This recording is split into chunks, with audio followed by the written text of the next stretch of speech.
liberté doit être entière au sens où l'individu doit être responsable de ses actes. En revanche, l'État a un devoir d'information très fort. Donc, il a un devoir que sur les étiquettes des bouteilles, on vous montre l'ensemble de la composition, qu'à la télévision, on vous enseigne les risques de tel ou tel produit, qu'il y a même des spots de pub, que l'État prenne la parole pour informer les gens, c'est très important.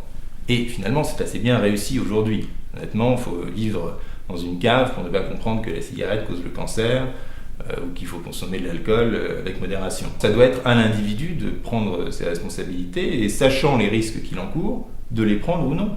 Et ce n'est pas à l'État de le protéger contre lui-même. Cette idée de protéger l'individu contre lui-même a une jurisprudence malheureuse, puisqu'elle a été en fait instillée par le Conseil d'État dans les années 70 sur un autre sujet qui était le port de la ceinture de sécurité. Et maintenant, elle emprunte toute la législation.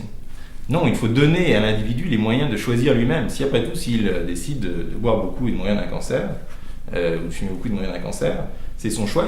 Et s'il y a une sécurité sociale, c'est bien pour nous permettre d'assumer des risques collectifs et de permettre à certaines personnes d'expérimenter des choses différentes et de connaître certaines déviances. Finalement, ceux qui disent qu'il faut interdire la cigarette ou limiter l'alcool parce que ça coûte à la Sécu sont dans une logique hyper individualiste, complètement privatisée, où du coup on ne devrait cotiser qu'en fonction des risques qu'on prend.